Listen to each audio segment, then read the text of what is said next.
Wow, John. I tell you what, that was an amazing film. It was something, Dano. I haven't seen that movie since the 70s. I remember, up in Toronto they showed it and it got it was terrifying. I mean, sure, I'll buy that. I just thought, Texas Chainsaw Massacre, hilarious, right? I mean, great jokes, good comedic timing. I mean, I think it was a laugh riot. Hey, Danny, I don't know what you're talking. That was a horror movie, Danny. Remember the guy? He had the human face mask made of human skin and the chainsaw and the cutting up of people. That's a horror movie. Oh, very, very, very Marx Brothers. Very going back to the days of Groucho and of course the great comedians of yesteryear. Just great timely references to that old material. Are you okay, Danny? Should we maybe find someone for you to talk to? Oh, I mean, I watched the same movies. You remember the hitchhiker they pick up? Yeah. He had some great jokes, I think. Yeah, and then he showed up later, and that was the payoff. I mean, that was great to see him again. When they kidnap that girl and she's having that dinner. Oh, it's really gross. So of course that means it's hilarious. It's not, Danny. They were a family of cannibal killers. Yeah. I'll buy that. That's a horror movie. Well, I think, John, this just gives me a great idea. I think we should do a movie just as funny as this one. What do you think? Danny, that movie wasn't funny. If you make a movie like that, you're making a horror movie. And if you put jokes in it, people are going to think there's something wrong with you. No. You see, just hear me out, John. We've been friends for a long time. We understand each other. I'll be in it. I won't play the lead because I'm not that kind of guy. But I'm gonna direct it and I am gonna write it. And I want to play this guy that's like a grotesque judge, all deformed, and he takes his face off at night and he kills people in his bone crushing machine. It's gonna be so funny. These are all horror movie tropes. None of this stuff will be considered funny at all, Danny. Oh, hold on. There were three of us that went to this movie. Let's consult the authority. Hey, Chevy, what do you think of this movie? Go to hell. Chevy thinks it's funny. When I pick a movie, that's when I'm under pressure now. The question always comes back to me, what were they thinking now? Whoa, what were they thinking?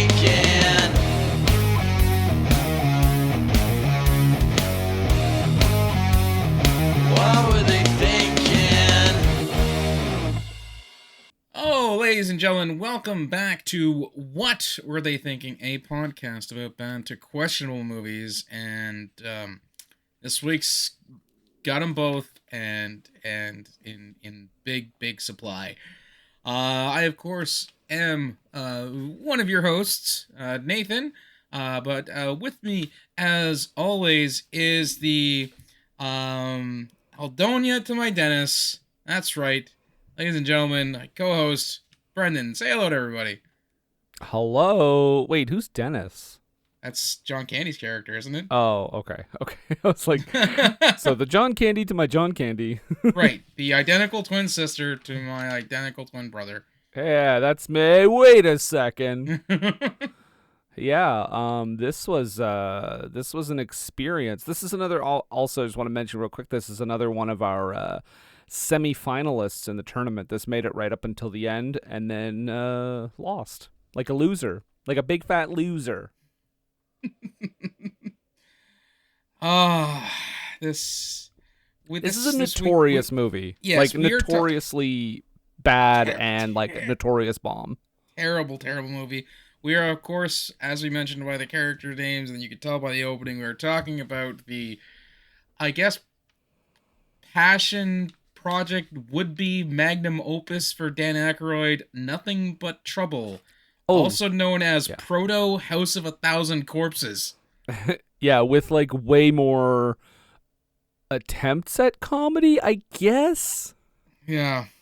Although I will say that definitely passion project, and this is unfiltered Dan Aykroyd. If I can give this movie any credit, I will say that if you want to watch a movie that is Dan Aykroyd's pure vision, you can't get any more pure than this movie. You can tell there was no one that stopped him from doing anything.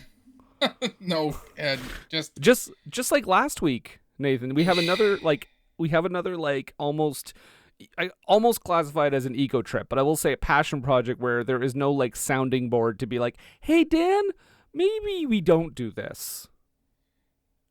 yeah. I mean, the only thing that I could, and I haven't seen this other one. The only thing I can think of comparable to like head scratchingly odd or bad Dan Aykroyd movies is Dr. Detroit, Oh, I haven't seen it. which I've only ever seen ads for, and I've never actually seen a copy of it. I wanted to see that movie as a kid because it was in front of a bunch of movies that we rented from the video store, but I never ever saw the actual tape in the wild. So it's like your version of The General's Daughter for me. I guess, yeah. Until recently, I was very familiar with the trailer. Yeah. And I mean, and that's kind of it too. Like, but we're not talking about Dr. Detroit. We may someday because that might I don't happen. think that has a whole lot of people liking it. But we are talking about Nothing But Trouble, and we're just gonna dive into it and give you a quick rundown of the plot. So, Chevy Chase plays a fella by the name of Chris, who is, I don't know, I wouldn't say he was tricked into taking Demi Moore on a road trip, actually, because he kind of tricked himself into taking Demi Moore on a road trip, thinking he'd be able to, like, get to know her better, because they're neighbors in the same building in New York. They get shanghaied by a couple of Argentinians who keep being called Brazilians, that go along with them on this road trip to Atlantic City from New York, which is apparently a pretty quick jaunt when you get right down to it. Yep. They decide to take a scenic route for a picnic and get shanghaied by, the judge. He's the justice of the peace. Is he Revis or something like that? Are you talking about the judge? It's Alvin. Alvin? Judge Alvin, yeah. Okay. So we got and of course, his cop grandson played by John Candy. He's a crooked judge who likes to dispense his own brand of justice, killing drug dealers and pimps and of course bankers. Yeah. Yes. And the madcap escapades that Chevy Chase and Demi Moore go through to escape his clutches, hilarity ensues. Actually, it doesn't, because this is, I think, as we said last week with that movie, aggressively unfunny. And this movie, I feel like I'm so glad we're doing these back to back though, because last week's movie I would say was very energetic, like energetically unfunny. Like Dana Carvey was giving it like throughout that whole movie. This is like so except for Dan Aykroyd, because he's obviously trying to commit as much as possible to being insane and over the top, because this is his baby. This movie is so low energy on funny. Like Chevy Chase, as you heard as you probably gleaned from him being in this movie, gives no effort whatsoever. And I don't, part of me wants to say that that's just, Chevy collecting a check, but I mean, he's also supposed to be, that proto, I know this came out early 90s, but that late 80s New York banker bro who is really kind of self-absorbed for the most part. And so everything is a bother or a nuisance to him if it doesn't benefit him. And anybody he talks to, he has to give this kind of flat dismissive delivery to. So I don't know if it's a character choice or if it's just Chevy being Chevy. I feel I'm leaning towards the latter, because I mean I heard a few little rumblings that he wasn't super ecstatic about making this movie and did it basically because Dan Aykroyd was making it. But I don't think it was a particularly upbeat set from what I've heard. No, I have heard those things too, but I mean, if you look at the sets and stuff that were involved in making it, I would feel pretty miserable making this movie too. Yeah. So, but you know what? Pitter patter, let's get at her. Sooner begun, sooner done. Don't Don't bore us. bore us. Get to the chorus. There you go. We start out finding out that not only did Dan Aykroyd write this, but his brother Peter Aykroyd had a hand in it because he gave him the story and Dan turned it into a screenplay. Mm-hmm. Yeah. So, and of course, Dan directs and stars in a couple of roles. Peter shows up briefly at the beginning of the movie too. Yes, he's one of the porch folk, isn't he? I thought he was just like the guy who gets his car for him. Oh, okay. No, because there's another Aykroyd that's like, on one of the porch as they're driving through. Oh, possibly. Town. Could be Peter, a different Aykroyd though. Yeah, Peter's the valet. Okay. So right away we do meet Chevy Chase playing Chris, and he is rude and dismissive to the valet for the most part, and just about everybody else he encounters as he's walking into his building. So I noted it's Chevy Chase playing Chevy Chase. Very much so. I was gonna say a richer Chevy Chase, but he probably was doing pretty good in 1991. Oh yeah, no, for sure. And the Chevy Chase show was right around the corner, Nathan. Big things were ahead for him. Guys, I saw one episode of that. And I was gonna say, it was that. If anyone wants to fall down the YouTube rabbit hole, watch the Chevy Chase show, because it is a fascinating study of something they thought was just gonna take off, and it is horrible TV. Like, it's one of the worst talk shows I've seen. Because, I mean, for the most part, he just kind of actively hates the people watching it. You have to be somewhat, I mean, say what you will about what we know about James Corden behind the scenes, but you have to seem at least likable in front of the camera to have a talk show. Like, you can't be like, I don't know, you can't, I couldn't see like, Robert De Niro hosting a talk show. Like, that would be horrible. Not even in The Joker? No, that was the least believable part of that movie for me, honestly. I was like, there's no way this guy would have a talk show.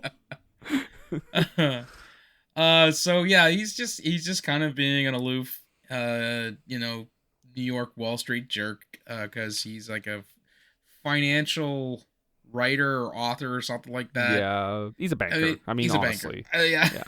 Yeah. And he is at first kind of like I don't know, it's besieged by Demi Moore and with her dogs. Yes. Yeah.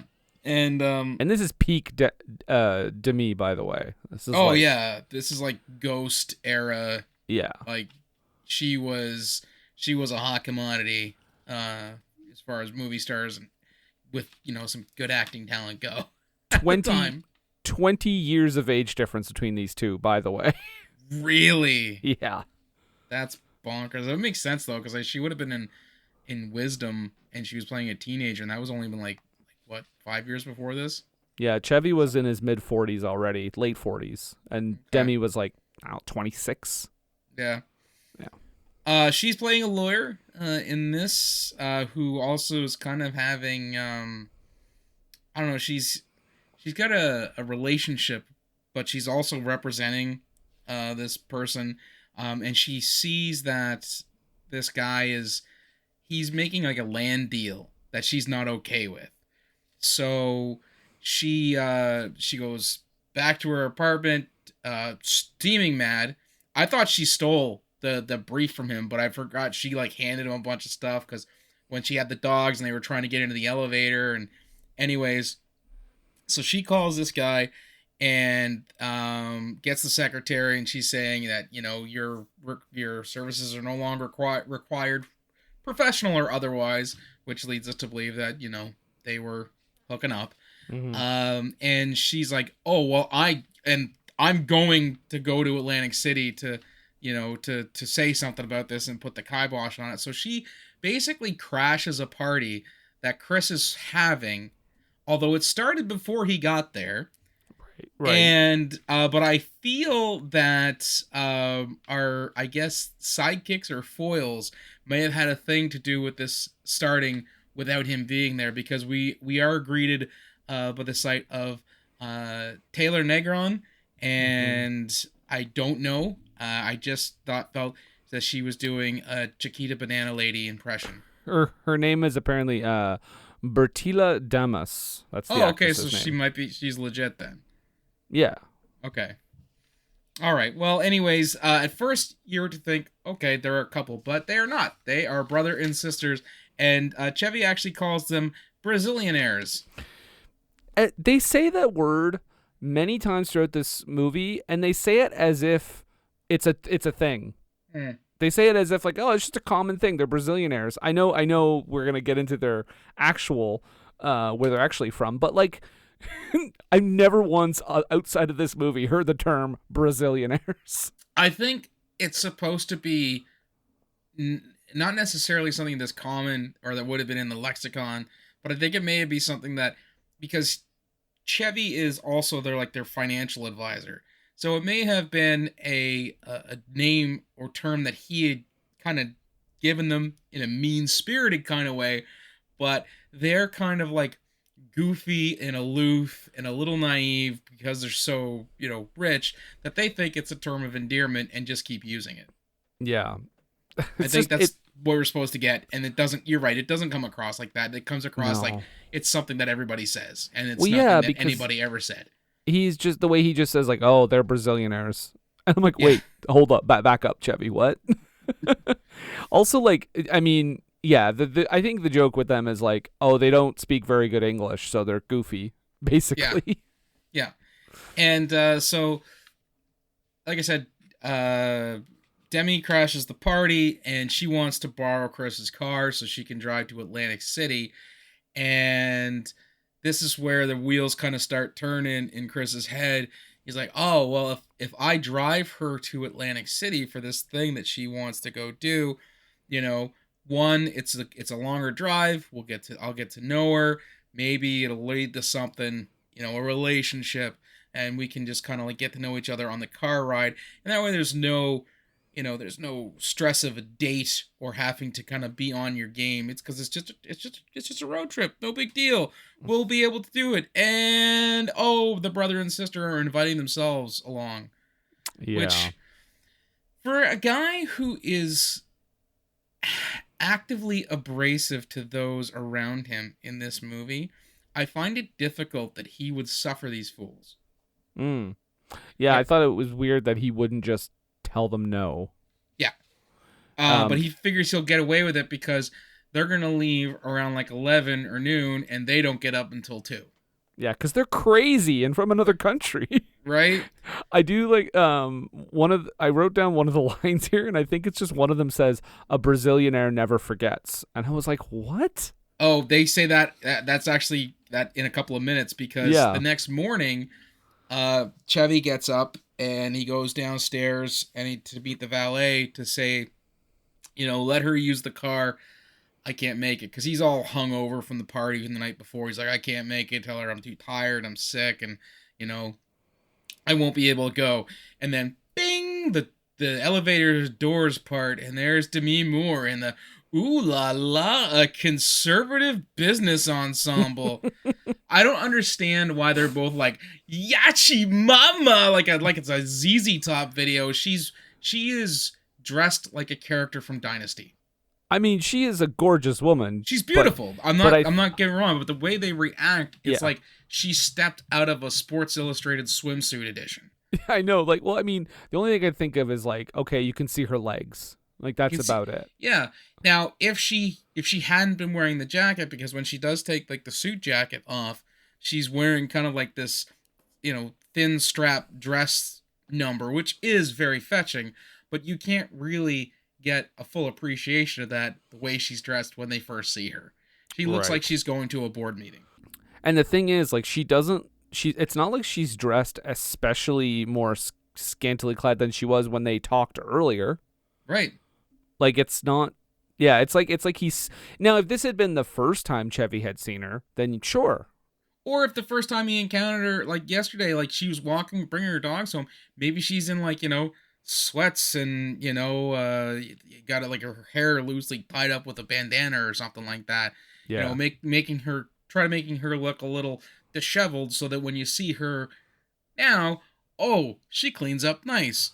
Or But imagine if she had come out of the elevator and just took her glasses off. Whoa! And shook her hair down. She was Like- ugly as sin before, and now she is a model. This is where they get in the car because Chevy changes his mind, obviously. Oh, can I just shout out real quick, though? That earlier scene in the elevator did have one line that made me laugh, because I got to give credit where it's due, because it's going to be few and far between. When she's disheveled and she hands him a bunch of stuff and she leaves, Chevy quietly says, "Thanks for the espresso maker and the bag of shit." Because she hands him like her dog's shit bag. Poop bags, right, exactly. That kind of made me laugh. Anyway, go ahead. This is, of course, he changes his mind because she looks so smoking hot in her Dynasty outfit. And as they're getting ready to leave, the garage doors go up, and it's our Brazillionaire brother and sister. And this is when they say, "You thought we'd forget, but the Brazillionaire never forget." Mm-hmm. And they, they get into the car, uninvited as they really were, and it's off to Atlantic City from New York again. Which just give me 1 second. Well, Atlantic City, New Jersey, that's not that far. That's what I'm saying. Like it's a quick jaunt. I don't understand why they're making this big deal, but it's like some huge road trip. Yeah, it's not like they're going to like LA. Also, did Dan Aykroyd have something pointed to say about rich people from Brazil? Because it's just weird that he made this very specific choice. Okay, Atlantic City. I'm gonna get them. I'm gonna finally get my revenge. Those rich people from Brazil, they're all the same. They're all goofy. They're all crazy. I hate them all. And I'm just gonna choose New York as the destination point. It's real general. So from New York to Atlantic City, New Jersey, 2.5 hours. No. Road trip, right? I mean, that's an hour more than if I went and saw you. Right. So, actually, yeah, about that. Yeah. Yeah. So that's hilarious. They're leaving at noon-ish, and the Brazilian folks have bought a picnic so they could stop and enjoy a picnic. She's got to be there by 5. I think it was 5 or 6. Yeah, something like that. I don't see why they stop. You can eat in Atlantic City, and I'm sure you could probably find a lot of really nice buffets, because at the time it was a big casino draw, like a destination. Trump had his stuff there. All other kinds of casinos were there. So yeah, you can do a lot of gambling there, but casinos are also known for having elaborate buffets. I'm sorry, are you talking about indicted former President Donald Trump? Yes, I am. Oh, okay. Yes. Okay. Just wanted to clarify. Who probably should have been indicted long before that. Actually, right around this time, because of the amount of people he refused to pay to help build aforementioned casinos. I mean, and we haven't, and that's without even talking about the apartment buildings he used to run with his dad. Exactly. So and their racist renting tactics. But he's not in this movie, thankfully. Thankfully. So Donald Trump is the judge. I'm not. Don't make me ugly. I'm a beautiful man. I'm not gonna do it. Or he said, "Make me ugly," because it's the only way people will believe that I'm an ugly man. You better really work overtime on that makeup. I don't know. You stick him next to Dan Aykroyd character in this, and it's a toss-up. I'm Pam from The Office. That's the same picture. So on our little drive, we find out that Chris has been divorced now for 4 years, but it's still kind of fresh. He says he's been over it for weeks. Leading to that, again, that acerbic wit that Chevy is supposed to be exhibiting here.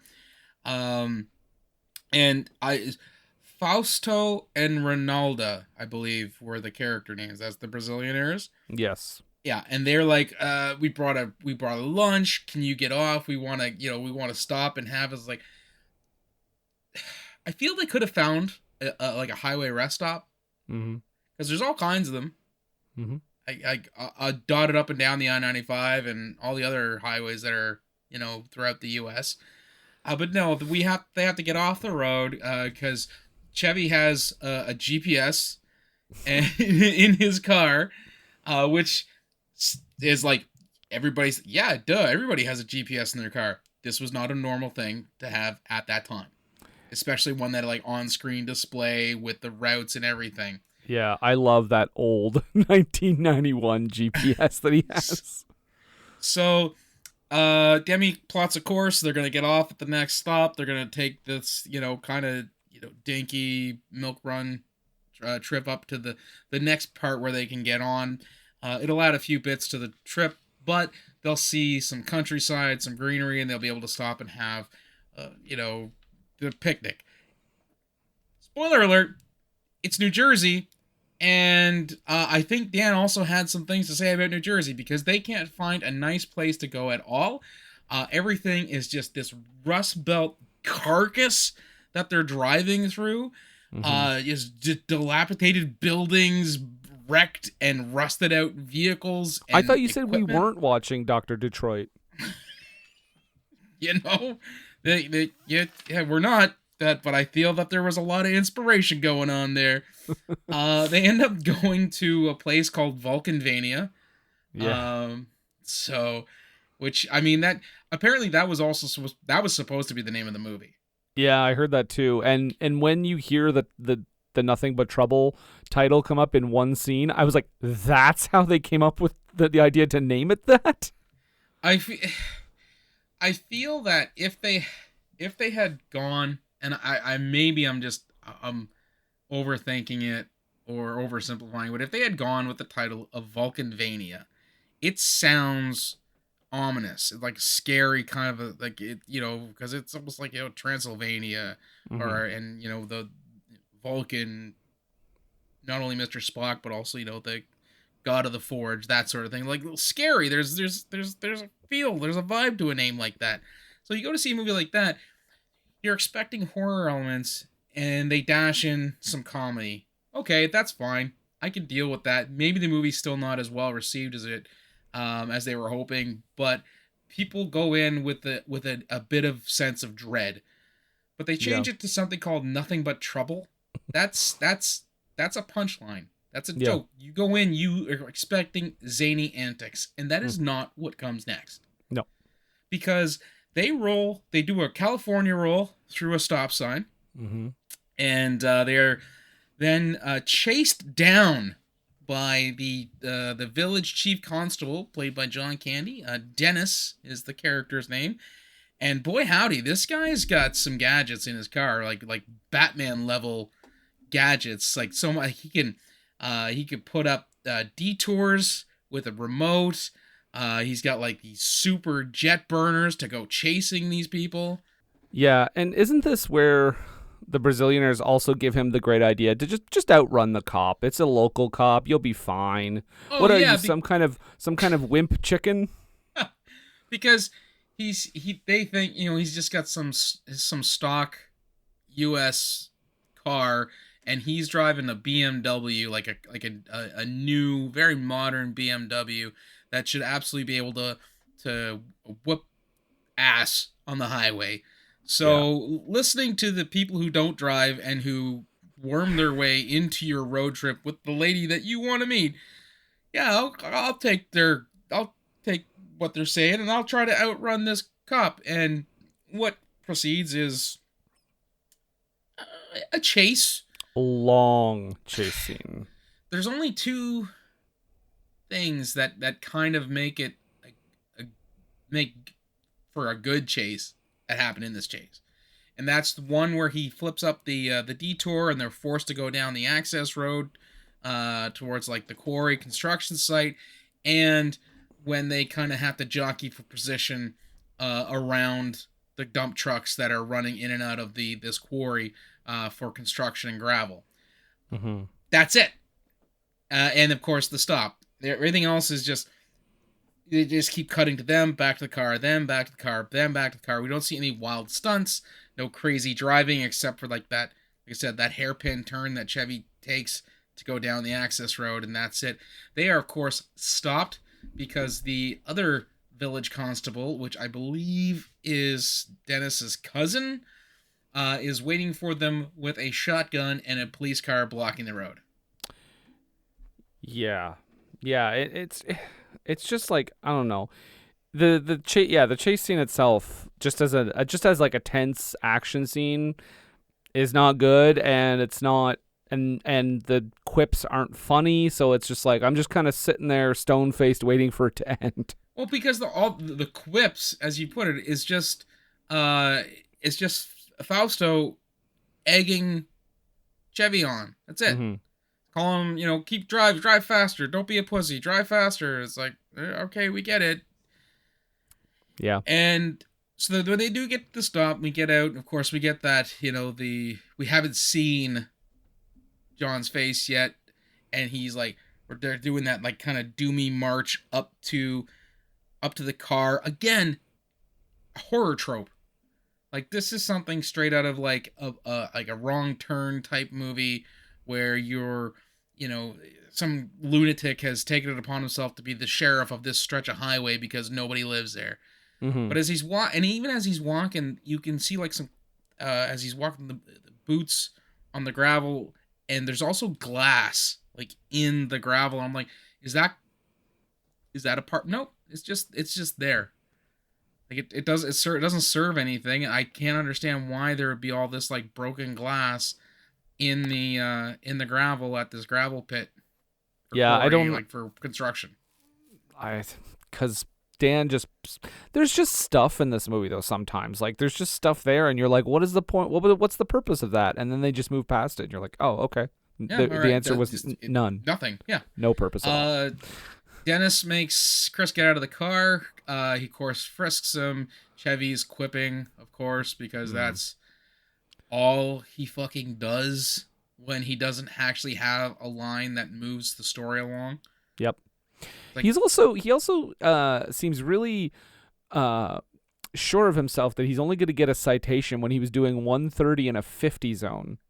Yeah. I'm like, dude, you're zone, and also actively evading the police. Like, you would be in jail like that. There's no ifs, ands, or buts about it. Yeah. And he also says, if I could just, if you could write me the citation and I'll pay it, or we could take care of this some other way. So basically he's trying to bribe, John Candy. Mm-hmm. Our hero. He's supposed to be, and he's an act of disdain for the law and actually attempting to bribe an officer. So. And speaking of John Candy, now is as good a time as ever to say that he is giving the best performance in the movie by a country mile. Absolutely. He takes his Dennis character so seriously that it seems out of place, but not in a bad way. Yeah. Like you've seen it before where people have just been super, super serial about a character in a comedy, and it's like, it doesn't fit, man. You didn't read this assignment right. But I think what happened is that John read the script, figured, okay, this is a horror movie, and I should be playing this seriously, and then just proceeds to play this Dennis character as the only one who's kind of rooted in any sort of, I don't know, reality. Yeah, and I mean, to some extent, not to the same fullest extent, it kind of reminds me of last week for Jennifer Esposito. Like, both characters seem like they're in a different movie, but, like, in a good way. Like, at least it's someone that we could be like, okay, I could see where you're kind of logically grounded a little bit more than anything else. Because he's a sympathetic villain, right? He's not like a total villain. You could tell he's like not super happy with the way things are done in this town. He kind of wants to get out. So because he says, we've got to take you to the justice of the peace. He is the one who will pass judgment and whatever. So the way he's doing this very formal and by the books. You ran a stop line. You ran a stop sign, and You actively evaded me doing 130 miles an hour. And I'll tell you what, I won't say a thing about that. I'll just mention he's given them a break. Yeah. In all honesty, like he's being, I hate to use the word, but he's being a good cop. So this is a fantasy film. It really is.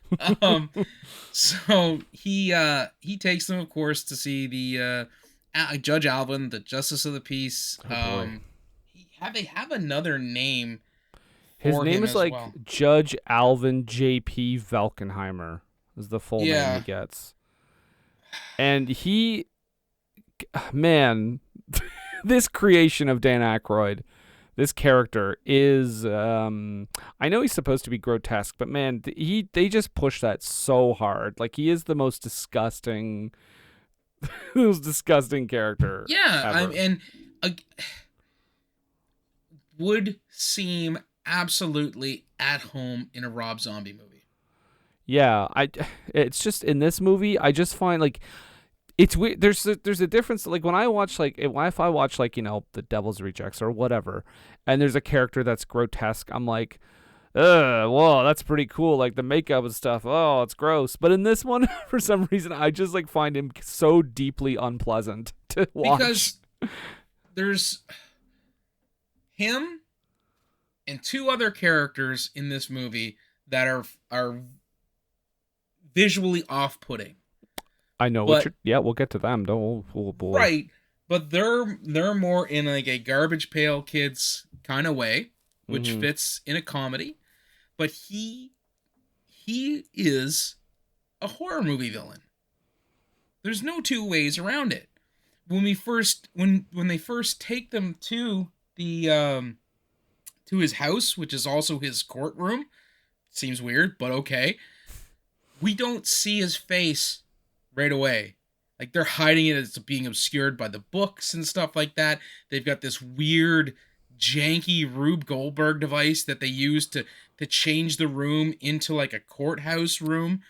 Aykroyd loves his Rube Goldberg devices in this movie. Yes. They're all over this thing. And so, they... Of course, while all of this is happening... Chevy is riffing, and it's I think maybe in a different situation they might be kind of that, you know, that mean funny that was that he's kind of known for, and you might get a laugh out of it, but the surroundings, they're so scary, they're so jarring and off-putting. Like the house looks like it would be at home in a subdivision with the Bates Motel.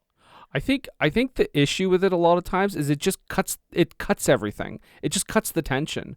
Like, it's just like if he's unaffected by anything, why should we be affected by anything? Mm-hmm. Do you know what I mean? It's like my problem with, I like Ryan Reynolds, but it's my problem with a lot of the ways that his characters are written in quite a few of his movies, where he's just constantly joking, even in like the face of like horrific situations, and I'm like, it kind of I don't know, too much of it is too much. It just like, kind of, we get what you're going for. You want the character to appear like cool as a cucumber, but when they're too cool, it's like, okay, maybe they shouldn't be as scared as we're supposed to be.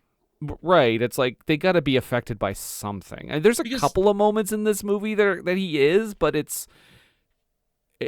I don't know. It doesn't work. You see, like I said, you see the house, you see the yard and everything is essentially a scrap yard filled with like all these old like vehicles and fridges and appliances. You go into the house, it's an episode of Hoarders in there, because again, there's more of that, you know, junk piled up with, you know, books and papers and stuff that are just strewn about or stacked up.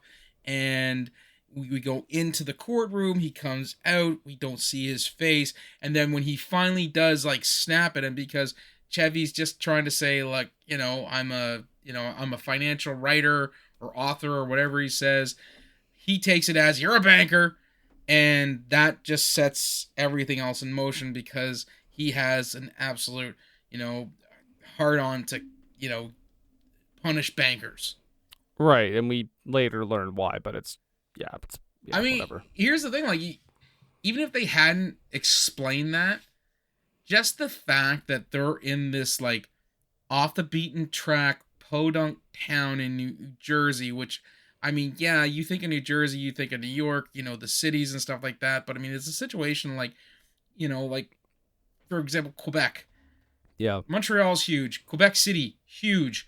But there are so many outlying, like, townships and counties that are very rural. And for them to be where they're at and him to just hate city folk, I didn't even necessarily need the explanation. I get that. Mm-hmm.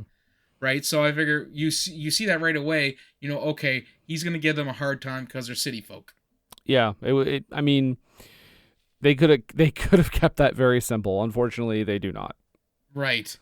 Can I just give an example of one of Chevy's clips just to let everyone know how low energy these are? Because when they're rolling into town, they see something and somebody says, "Oh, they must be into folk art," and Chevy Chase just says, "Folk'em." Yeah. That's the level of humor we're getting. Yeah. Just wanted to point that out. Sometimes it's live and on camera. Other times it's ADR. Oh, like I would say 85% of it is ADR.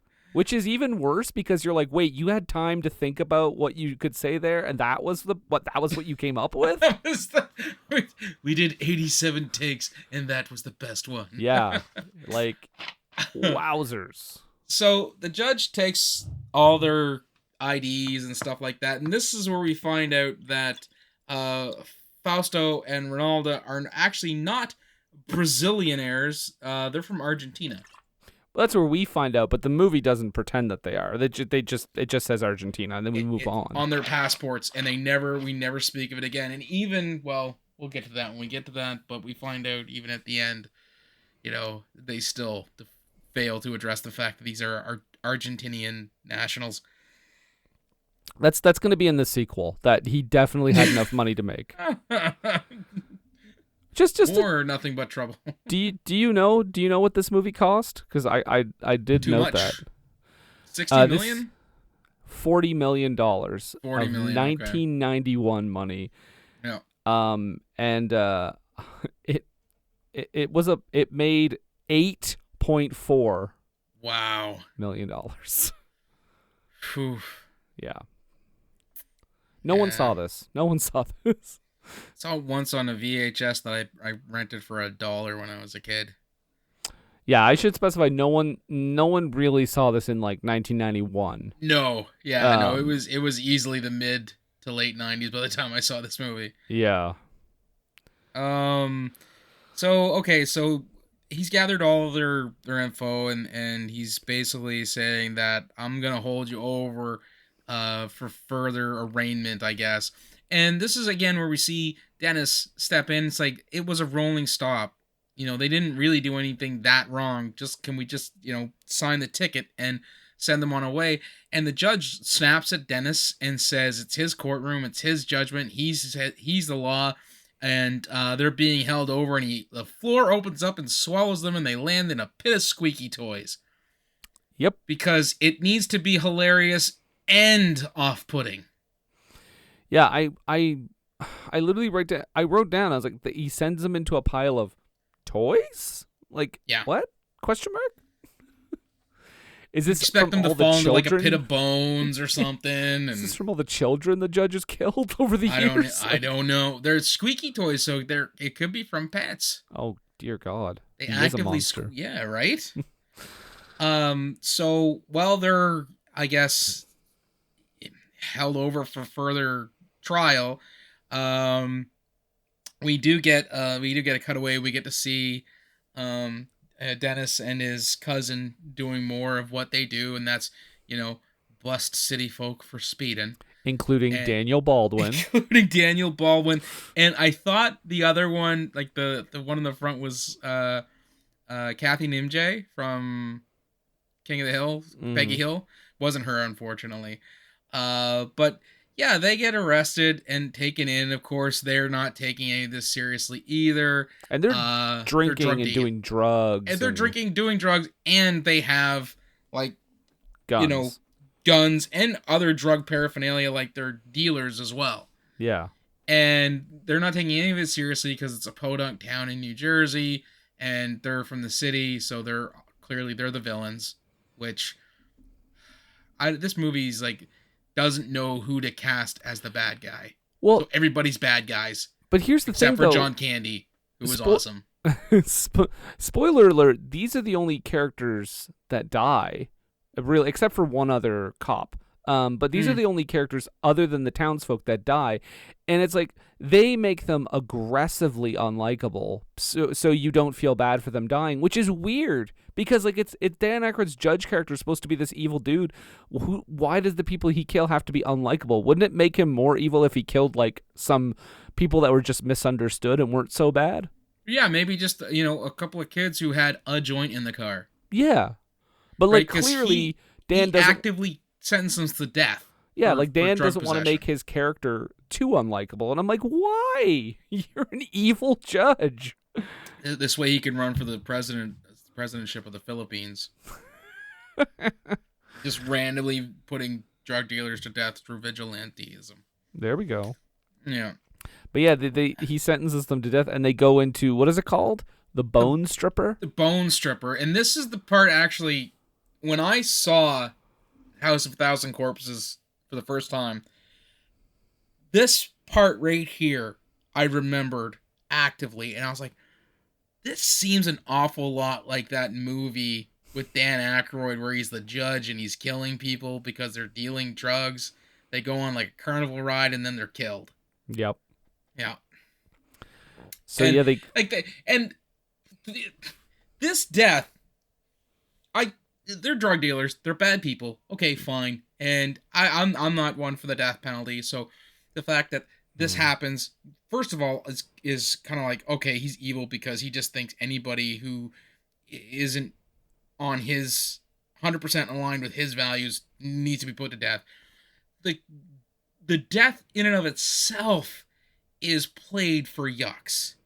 Like, yeah. It's a wacky roller coaster ride with this like 80s hair metal, and then they get thrown into like essentially the entrance to like a fun house, but it's got like pistons that act like teeth that chew up and strip the skin off your bones, and then spits all the bones out the other side, while making like pinball ding ding ding ding ding ding ding ding ding, like you're racking up the points in a pinball machine. All of this is being shot at a target that was painted on a fence. Yeah. It's like it's disturbing for the fact that the movie seems to agree with the judge. Yeah. That these people absolutely deserve to just die the most painful death imaginable. And he's like joking over the intercom with them, saying like, "Hey, if you come out the other side, I'll give you all your stuff back and you'll be free to go on your way." Yeah.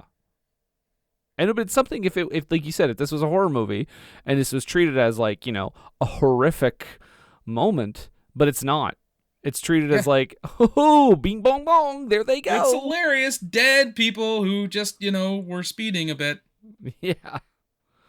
Yeah. We're in Dan Aykroyd's brain, folks, and it is scary. That's the scariest part of the movie. So, after all this stuff has happened, and I'm assuming our band of plucky heroes have heard all of this, because they are like just underneath the courtroom and adjacent to where the bone stripper is. They are then invited to supper with the judge and his family, and it's as gross as you would think it would be. They are having hot dogs on maritime hot dog buns. And for all of you folks who aren't from the Maritimes, that's hot dogs on a slice of bread. Don't forget ants on a log. Oh my god. That actually made me laugh, because just the way John Candy just so innocently and in earnest delivers this offering of an ant on a log to Demi Moore, and she doesn't want to take it, but she knows that she has to because these people are clearly lunatics. And then when she takes it, she has like the wackiest inability to handle celery I've ever seen in my life. Thank she just you. can't put it down on a plate. She's like a Neil Breen levels of like, I don't know what to do. Thank you. I was like, even if she's like from a hoity-toity background and she's never had ants on a log, I'm pretty sure she knows what to do with a piece of celery with peanut butter and raisins on it. Yeah. By the way, I do like ants on a log. Just want to put it out there. I was always more of a cheese whiz on the celery myself, but either way, it's bizarre that her body language is next level. I mean, I'm sure Dan what Aykroyd, do I do with this? I'm sure Dan Aykroyd directed her to do that, but it was just like, what? Do you think rich people don't know what celery is, Dan Aykroyd? For a guy who had been a rich person for conservatively a decade at that point. Yeah, exactly. Okay, so it's supper time. Oh. And so not only are we dealing with the ants on a log, these hot dogs that I'm pretty sure are just bratwurst because they're sausages. They're supposed to be hot dogs, but these things are sausages. Mm-hmm. He's putting condiments on his hot dog From a mechanical train. Thank you. I was actually going to say, and how are the condiments delivered to everybody? From a train that's going around the table that you have to press a lever to make it stop because he is obsessed with levers and buttons and switches and doors and walls that move. He's even lowered down into the room. Yeah. Like into like the dining room so he can eat. So, I mean, you've got to think that this whole mansion of his has got like this weird Winchester quality to it where like there's all of these weird passages and tracks for him to get around because you only ever see him walk or stand like 2-3 times in the movie. Mm-hmm. Any other time he's sitting down because he's supposed to be so old and decrepit. Right. This is where we first meet Aldonia. Yeah, but before we get to you got to talk about that hot dog eating. Okay. That was the most disgusting thing ever.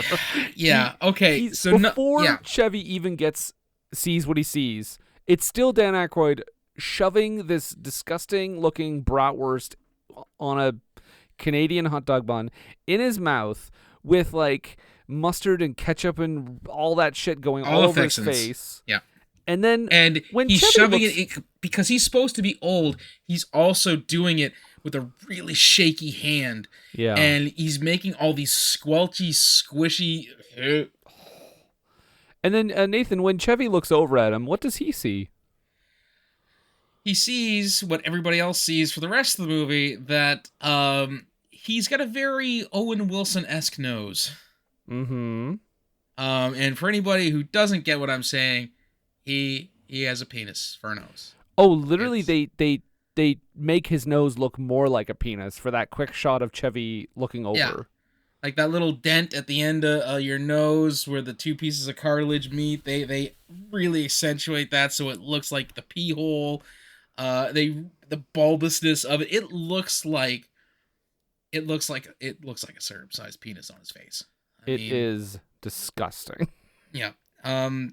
Feel free to Google image search it at your peril. Don't, folks. Listen, I'm officially going on the record by saying don't, because I don't want someone coming back and being like, hey, I did a Google image search. Don't do it at work. Just don't do it at work. You'll be fine. Oh, God. Yeah, don't Google Dan Aykroyd hot dog. So you might get you might get red flagged at work for looking up porn. We in this scene we meet Aldonia, or I think it's Aldonia, or is it Aldona? I think it's Aldona. Aldona, which is John Candy's, Dennis's identical twin sister, who was struck mute at a young age because she was struck by lightning. And in case you're wondering, yes, it is Dan Aykroyd in drag, which is... You mean John Candy in drag? Sorry, yes, John Candy in drag, which means this is the second John Candy movie on our show where he has been in drag. Oh, yeah. Yeah. In the infinitely better Armed and Dangerous. Yeah. I mean, that had Zeus in it. I mean, at least that movie knew it was trying to be a comedy. Right? Also, got that wrestling reference in. There you go, secured. All right.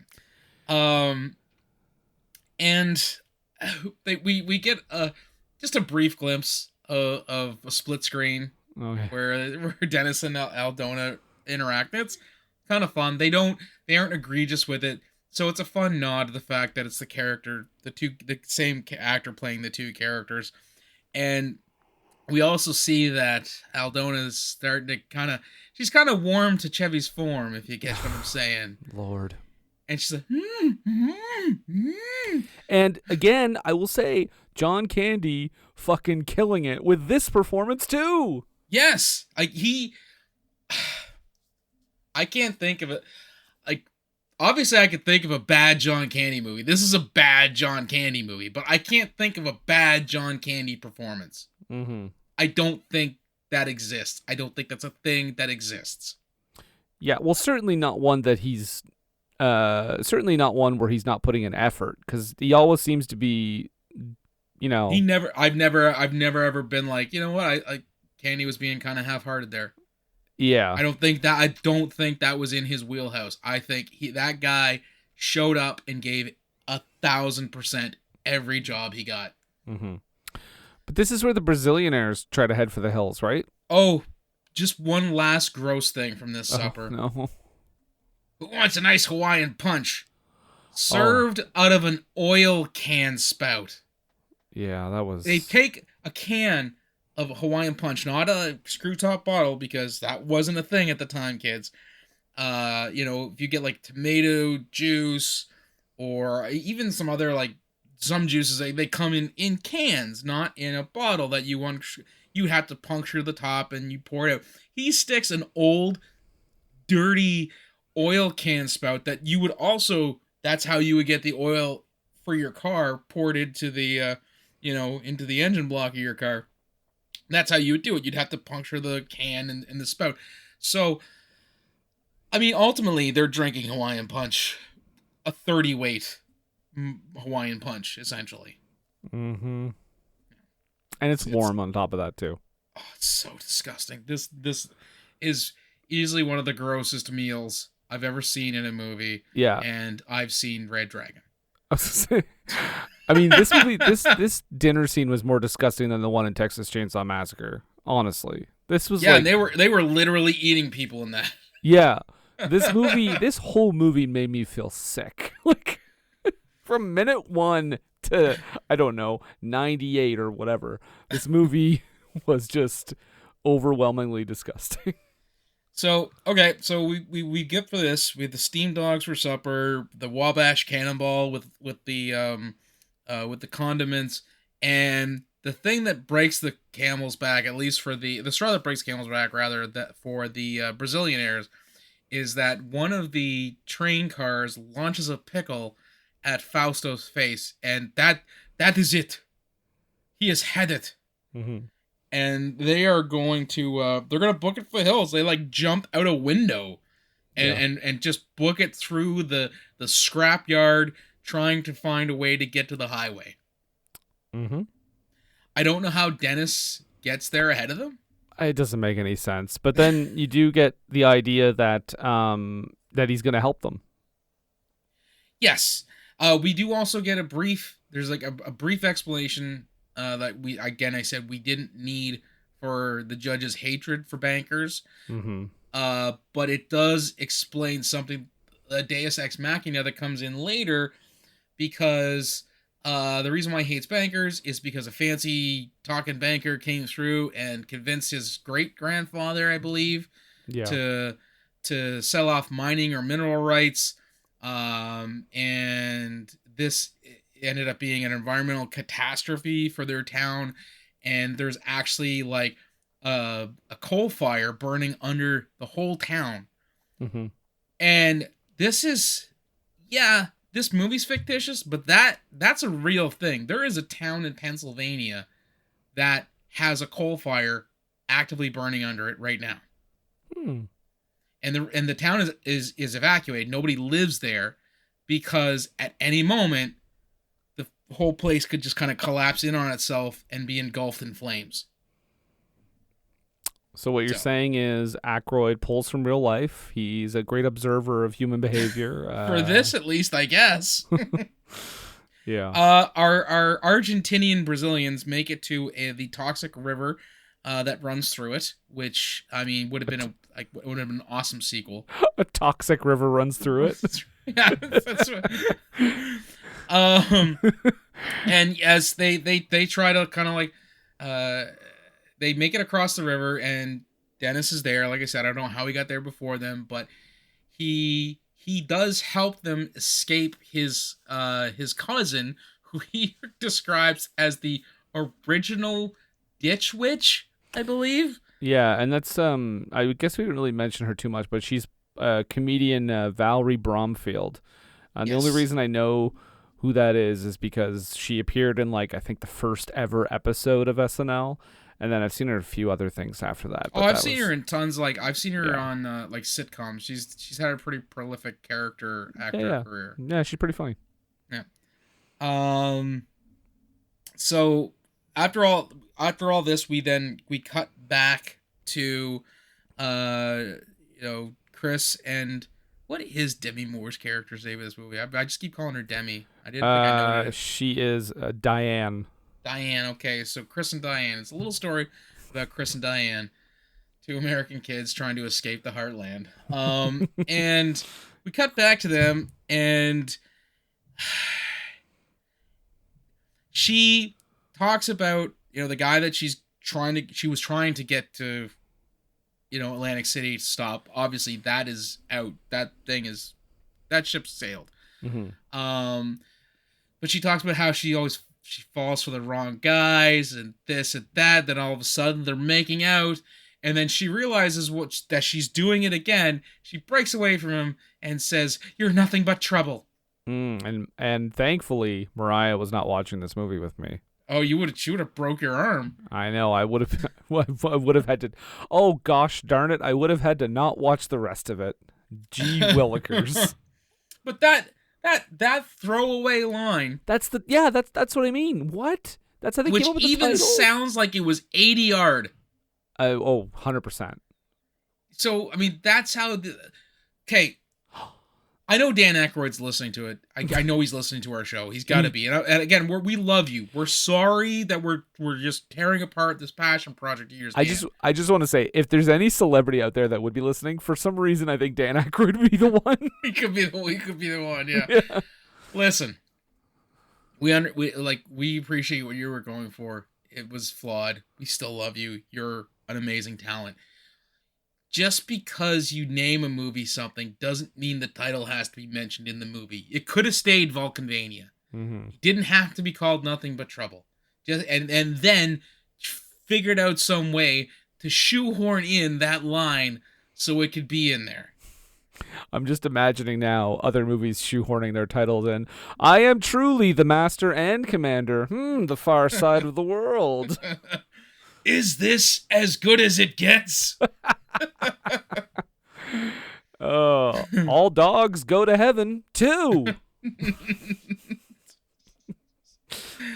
Anywho, I was gonna say Morbius, but they say that many times. It'd be great if they didn't say that in the movie. What's his name again? I don't know. Mike Marby or something. I'm not sure. Marby, Morbius and me. We then, as they fall asleep in one of the grossest rooms, there's another role played by John Candy in that there's a painting of him as a woman, but not Aldona, on the wall, and we get some Scooby-Doo eyes, where somebody removes the eyes and they're peeking and looking around, straight out of an episode of Scooby-Doo, Where Are You? The original series. Yep. I did enjoy that as a kid when I saw this movie. I say kid, I probably would have been 16 or 17. I mean, that's fair. It's like a 7-second scene in this movie, so. Yeah. And so this is where, okay, so they're gonna try to escape because they wake up and the door to the room is open. And we're kind of led to believe that this is Dennis actually trying to help them get out. And so they get out into the hall. They're trying to find room to get into. They can't. Then I don't know what the idea was, like they set off a trap or something, because then the wall at the end of the building starts shuffling towards, like it's going to squish them. And they manage to just kind of get out of the way at the last second. They go upstairs to like a blind staircase that gets them into an attic. And they're in there for a little bit. And then there's another door that opens to a slide, which they're like, yeah, let's slide down that. You know, this whole slide scene, all of the exposed wood is shown in this house. They didn't have to slide down that slide.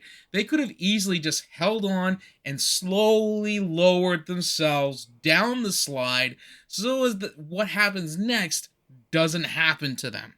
Yeah. Yeah. This is like Kevin McAllister's dream house. This is there's so many like booby traps and things. Like, you imagine it's like Home Alone, but the Wet Bandits are Chevy Chase and Demi Moore. This this is more weird casting, right? This is more Scooby Doo. Well, I mean, it's kind of essentially what you get for Home Sweet Home Alone. I mean, it's a man and a woman as the villains who are fall to booby traps. I just think of Demi Moore being like, oh, yeah, no, she would not be the Joe Pesci of this situation. She's not mean enough. It's not in her DNA. Yeah, but Chevy is just so tall, though, like Daniel Stern. I think he has to be Daniel. The down this slide, this Scooby-Doo-esque booby trap slide, all of this whole section actually reminded me of like a Hanna-Barbera cartoon. Mm-hmm. Like a haunted house with booby traps and stuff. The slide splits, it diverges, and Demi goes one way out of the house. Chevy goes another way into a pit of bones, which leads him to just on the other side of the wall of the judge, of the justice of the peace. And this is where we get the truly horrifying look at what the justice of the peace actually looks like. Well, yeah, because he like takes off his hair and one of his legs, and then his nose. Yeah, and so like he's got like exposed skull, like upper teeth. He's missing a leg, and I'm assuming that the hair thing is because of like all the toxic waste that he's essentially living in and probably drinking, because you guarantee it's in the groundwater. It's horrifying. And again, something you would see in a horror movie. This whole scene right here where he's peering through the wall at the villain made me think of The People Under the Stairs. Mm-hmm. Yeah. Which is a movie I watched when I was too young and had nightmares about for a couple days. Oh, okay. I probably saw it too young as well, but, you know, by then I was long down the rabbit hole of jaded, I think is the word maybe I might be looking for here, or desensitized. I just don't know if possibly I would be alive today had I had stairs in the place where I was living at the time. There's people under there, Mom. There's people under there. I mean, this is also the same person who watched Nightmare on Elm Street Part 4 in the dark, and when that spider scene came on, I was like, nope. So, oh, we forgot to mention that when they were in the attic, we essentially find out that the judge is indeed, or his whole family, are serial killers. Because, you know, obviously this isn't the first time they've done this stuff, but there are decades, almost centuries of people's ID that are just tacked to the wall like a trophy, like a Jeffrey Dahmer or Ted Bundy would have. There's like Jimmy Hoffa was missing, a busload of nuns that we are assuming they killed. Wait, did you say do they reference the fact that there's a busload of nuns? I thought it was a busload of nuns. No, you're probably right, but that also makes no sense because according to the movie, he's killing people that he finds to be anti-moralistic, right? Like maybe drug dealers and But I mean, I think that's the movie forgetting his motive, though. Like, I don't necessarily do, because depending on how evil the busload of nuns, again, he might. I jokingly said maybe he's Protestant, but in all seriousness, maybe that's a piece that we're supposed to know that we don't know. I feel like he forgot. And there's like, all kinds of like hitchhikers and out of towners and drifters and things like that, and there's like all of their IDs are there.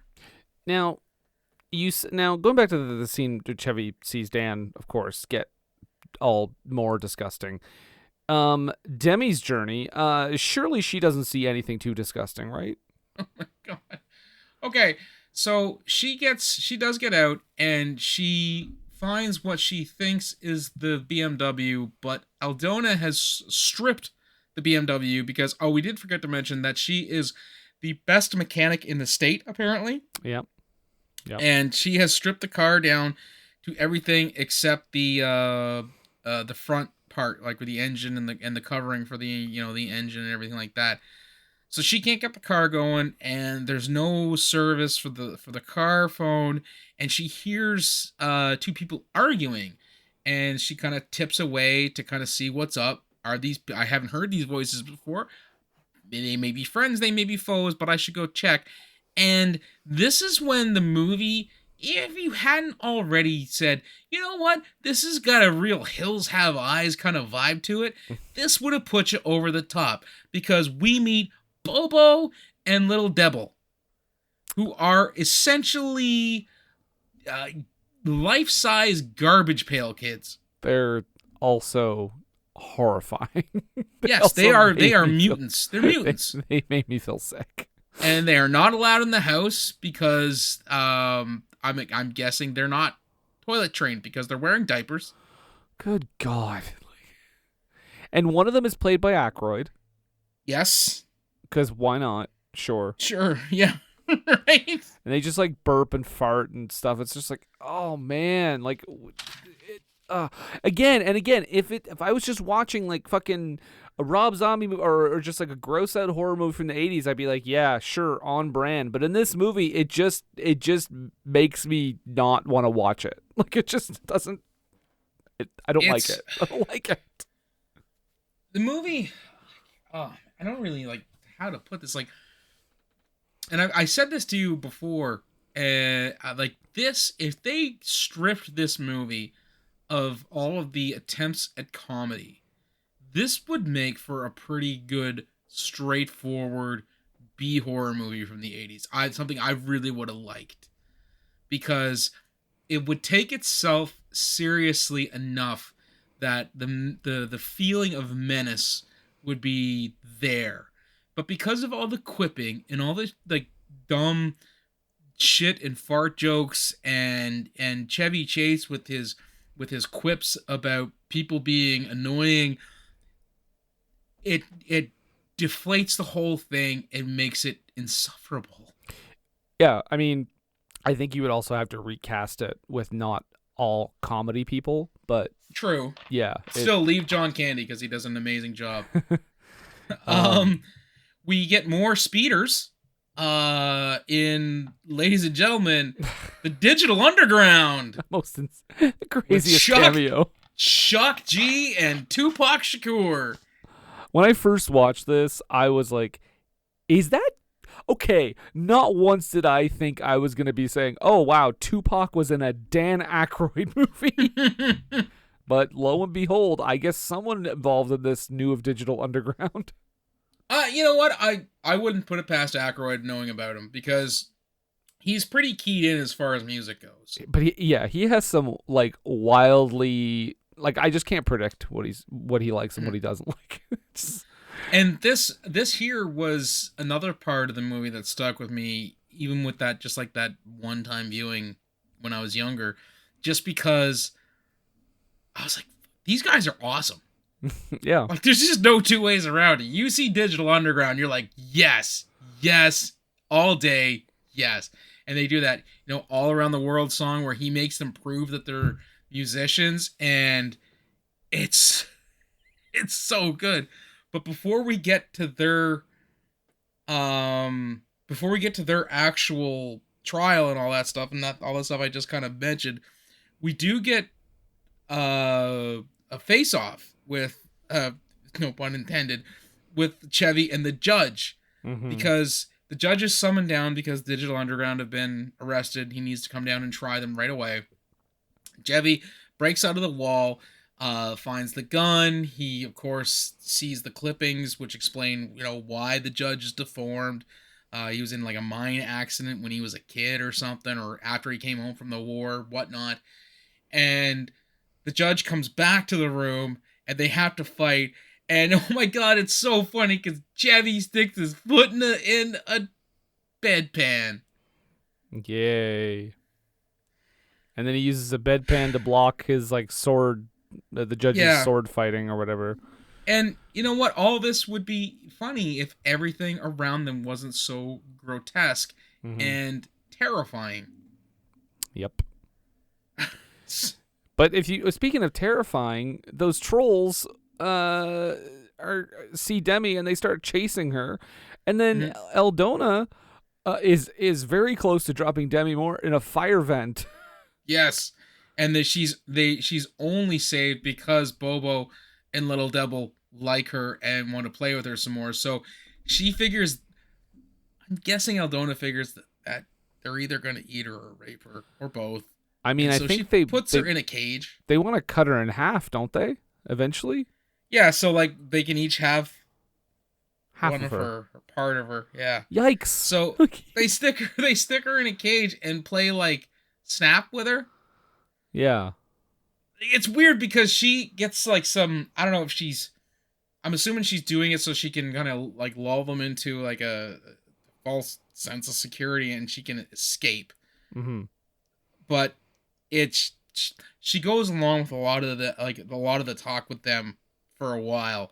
But let's get back to what happens after this fight, because as Chevy's trying to flee this fight from the judge with the bedpan and everything, he throws a stuffed skunk at him so we can get the hilarious line, "A skunk!" Yep, great. Yep. Oh shit, a tumbleweed. Cool. And he runs into Aldona, who stops him, and she is basically, she hasn't said it because she can't talk, but essentially she wants to marry him, and the judge says that she's picked you, so you have to marry her because you have your taint on her.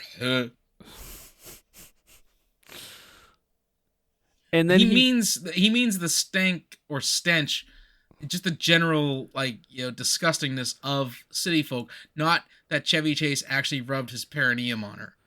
Right, which would have been what probably Dan Aykroyd wanted to shoot before the studio shot it down. But and goes right into the musical break because he wants, like you said, Digital Underground. He wants them to prove they're musicians. Such a great performance in such a shitty movie. But then you know what the wildest thing about this is they're doing this performance, which is genuinely great. The judge joins in on piano, and Dan Aykroyd wrote into the movie that Digital Underground are like, whoa, he's really good. Of course, because it's a passion project, but it's also a vanity project. It is a vanity. I mean, come on. And then after that performance, which is a good 3-4 minutes, he's the only good 3 or 4 minutes in this movie. Yeah, well, yeah. And by the way, the girls that are with Digital Underground are also super horny for the judge. I feel that this is a we need to get out of here as soon as possible horniness, not a legitimate horniness. I don't know. They seem to only do it after he does really well at piano, and they do seem organ. He's playing the organ because I want you to say organ. But they do genuinely. The band genuinely seems impressed with his playing. That's why I think the girls being around him is legit too.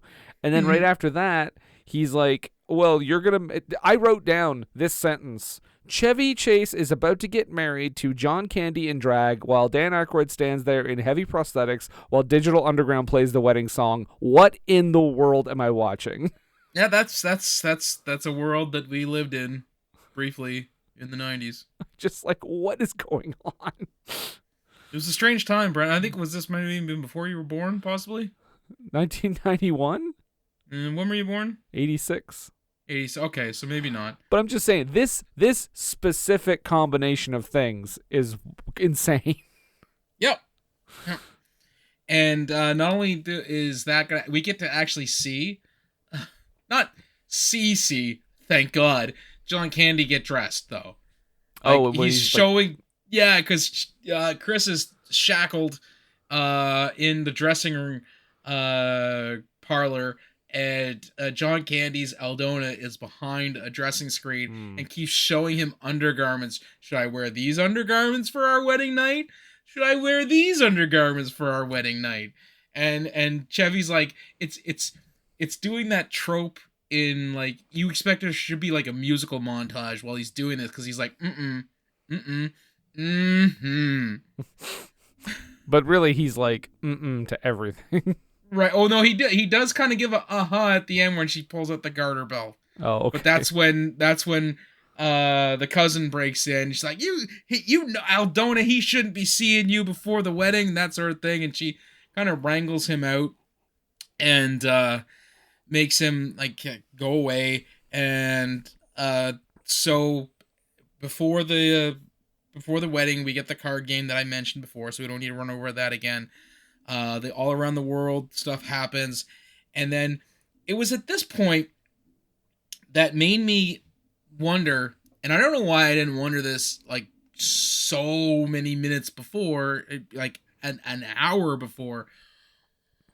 Why does Dan Aykroyd's character have a Midwestern accent if he's lived in New Jersey his entire life?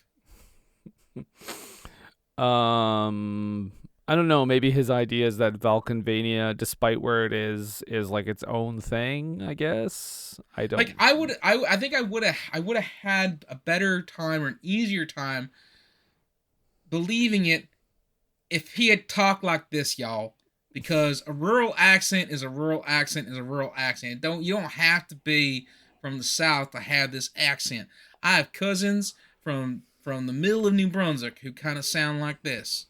Well, and much for the same reason that Dana Carvey decided to play an Italian character in last week's movie, I think Dan Aykroyd was just like, this is the voice I want to do. I don't care where we are. Let's shoot it. It's kind of his voice to begin with. Like I would have.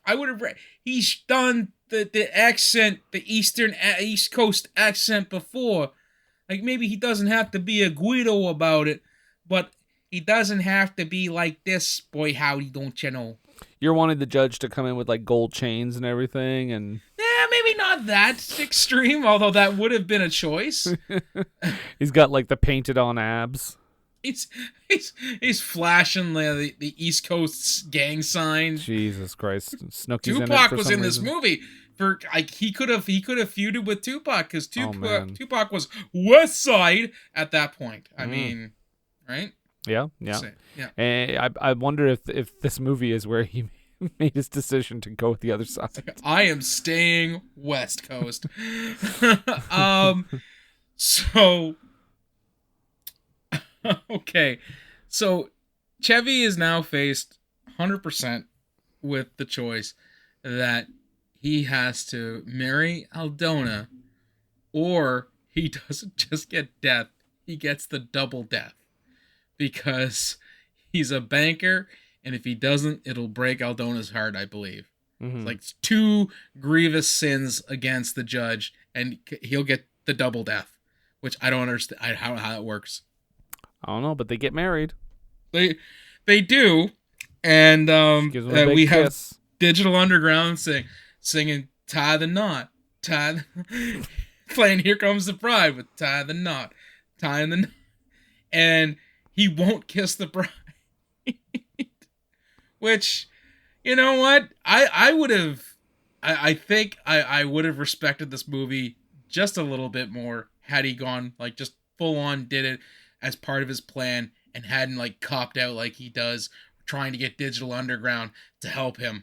Mm-hmm. Because he does, and the judge's like, "Oh, don't listen to him. He's just nervous and cold feet and all this stuff." And Digital Underground are like, "Yeah, we're getting out of here. This place is crazy." Yeah, he spared their lives because they're good musicians, so they're getting the fuck out. Yeah, and even one of them says, "Don't worry about it, man. I was nervous on my wedding night too." Yeah. And so they take him out. They leave, and of course the judge is like, "That's it. You're dead. You're gonna die. We're gonna kill you. I'm gonna put you through the bone stripper." And lo and behold, the bone stripper breaks because this is, it's a janky old device that the judges have clearly been using for a while. Mm-hmm. So Chris doesn't get crushed, but he does get spit out because it's a comedy. You gotta have something funny like that, right? Yeah, spits Right? this movie slaps. Yeah. So the judge is pissed off because obviously, he didn't get killed. So Chevy or Chris is loose in the salvage yard, but we've got Demi. Let's put her under and I swear to God, this is the thing that they call it, the gratine. What they've done in this gadget heavy movie is that they've created a guillotine made out of 3 grater plow blades. Now, I don't know, maybe not everybody knows what a grater is because maybe you've lived in a place that has always got smooth, flat pavement that is well looked after. A grater is a machine that has a giant plow-like device on the bottom of it that comes along a gravel or a dirt road and flattens it out to fill in all the potholes and any maybe frost heaves that you might get. They've taken 3 of these plows and set them up so that they're going to basically cut a person into 4 pieces. Mm-hmm. Yeah. And they have shackled poor Diane to pallets, and the judge says, "If you don't come back, Chris, I'm gonna cut her into 4." But luckily, Chevy Chase's brilliantly timed plan of lighting one of the oil barrels on fire and then rolling it towards the other barrels to blow up right as the judge reaches the count of 1 is successful. Because, sure, plot device. Yeah. Convenience, rather. Plot convenience. Yeah. There you go. And he gets her out, and then right as that happens, one of the fucking mutant baby things is like, "I think I dirtied my diaper," and I wrote down, "Fuck off." So just stop. That's just no bad movie. And then Brendan just hit his flat screen with a rolled up newspaper. Yep. Thank God there's a new one coming soon. You stop. So they escape into like the salvage yard, and the idea is they're gonna get a way to get to the train, because we haven't said much about it because it hasn't been anything that drives plot until now, but they've occasionally heard a train going by a couple of times during this movie. So this is where Chris gets the idea: if we get to the train, the railroad tracks, obviously we're going to be able to follow those to civilization. But lo and behold, not only are they going to follow it to civilization, they're actually going to use it to get away. And they run and hop a train like a bunch of hobos trying to get to the next town, while the judge's granddaughter, not Aldona, the cousin, shoots at them and the train. I was kind of half expecting one of those train cars to blow up because they were tanker cars. But doesn't she also get sucked up into the ground? That's later. Oh, that's sorry. Later. Yeah. Mind. Don't give it away. Sorry. They do escape, and Bobo and Little Devil, they, "Bye, Diane, we love you," because she's the only person that has treated them with any sort of dignity for their entire lives. And these are, I know they're pinhead baby mutants, but they're easily 20 or 30 years old. Yeah. because they're as tall as Aldona, Mm-hmm. right? So think about it. 20 or 30 years, they're not allowed in the house. She is the first person to show them any sort of kindness. Yep. I'm surprised that they didn't play a bigger part in her escape. I actually had written down because I thought I remembered it wrong because I have seen this movie once before, but I thought they ended up helping her escape. To be honest, that's what they seemed to be building towards, and then suddenly they were helping put her in that quartering thing, and I was like, oh, okay. I guess we're And they just even doing this. actively say that they don't like the judge. Yeah, which you'd think, So but you would no. think that the part of that would be like them doing a face turn and helping them get away. Right, but doesn't happen.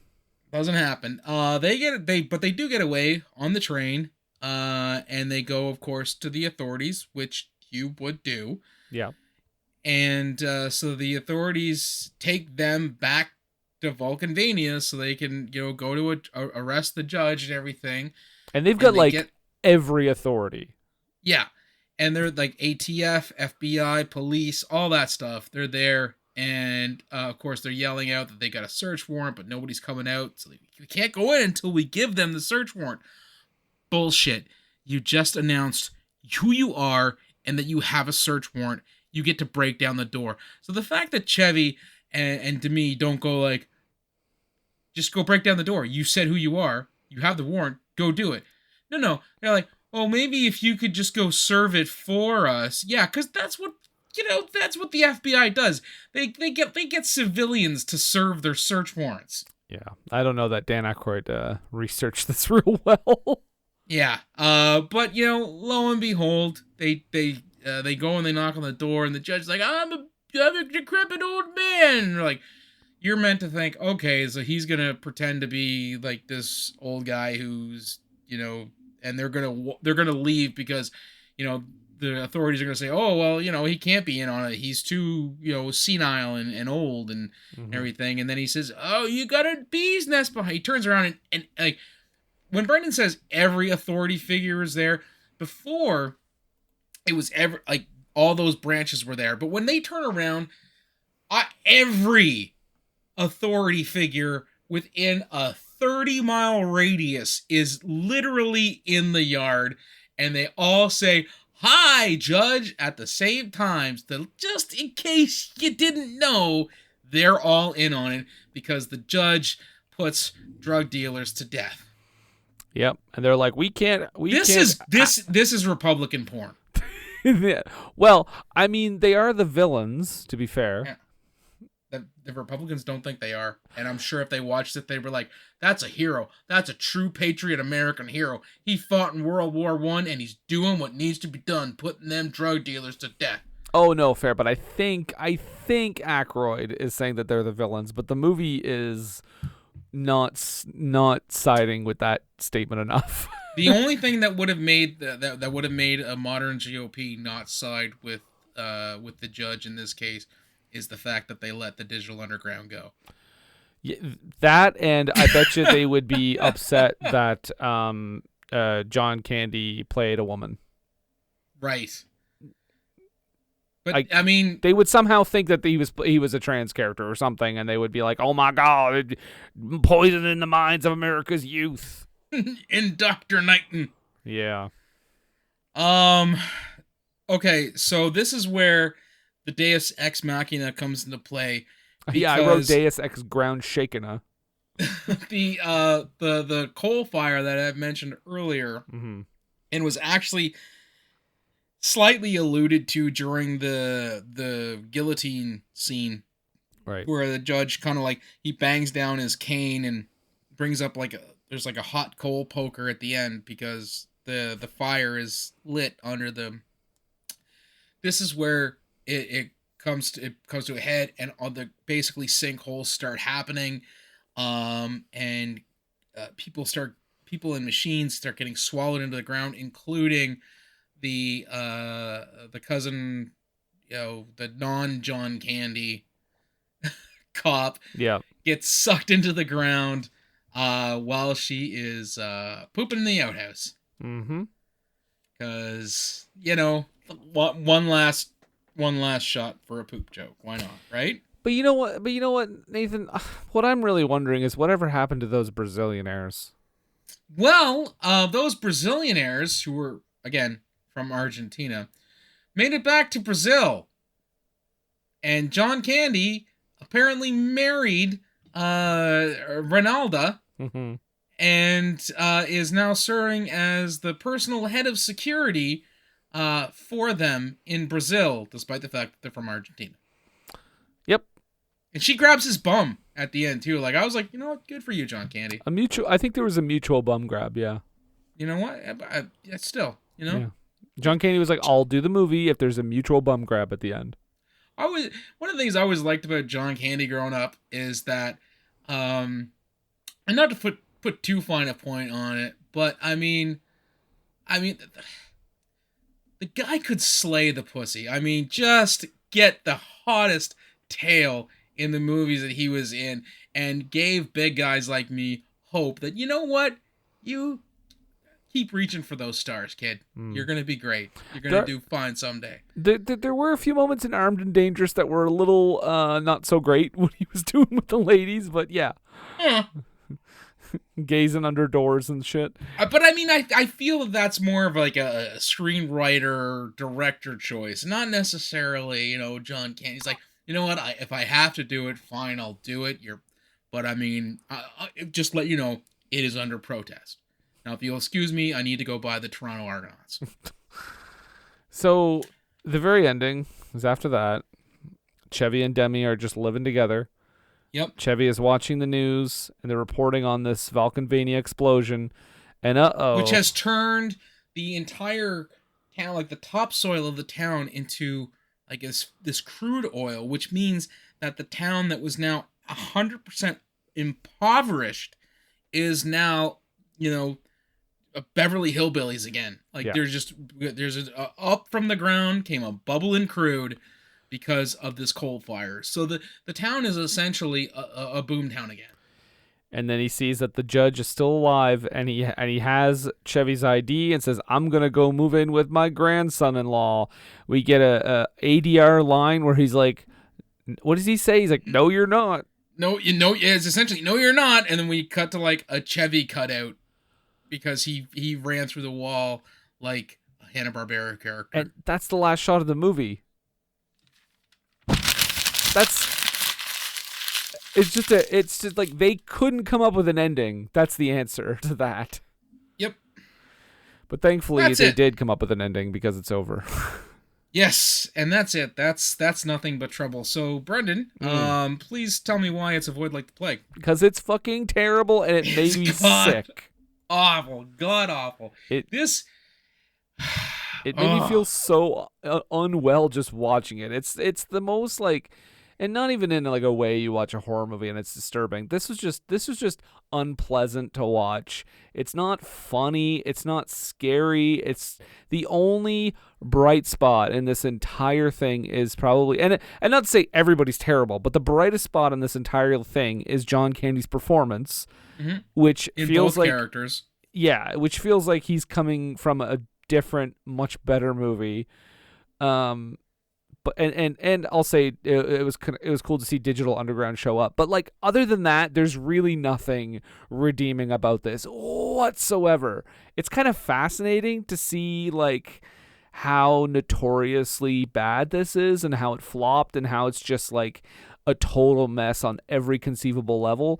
But yeah, don't watch it. I would feel bad if I said watch it for some giggles and then someone watched it and was disturbed by it. So I will say avoid this like the plague.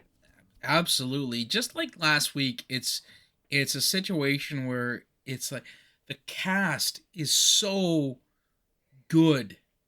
Like the amount of talent that is involved or that was involved in the making of this movie, and for it to come off so unfunny, so aggressively visually offensive, and not be a straightforward horror movie is mind-boggling.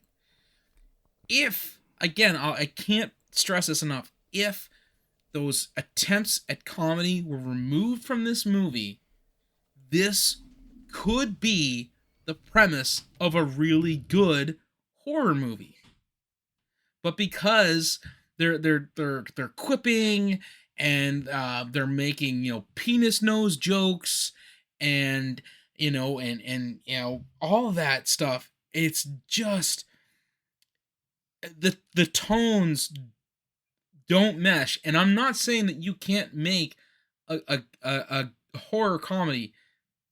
Dale and Tucker versus Evil is a fantastically great horror comedy. I mean, Gremlins. How great horror comedy. Yeah. If you know how to blend those aspects, you can make some great film. This is not that, and it is unfortunate because I feel that at the root of it, the concept makes for a legitimately good horror movie, but it is pissed away because of the attempts at humor are so tonally opposite of the actual evil that's going on in this movie that it's so jarring that you can't. It's not funny. So just avoid it.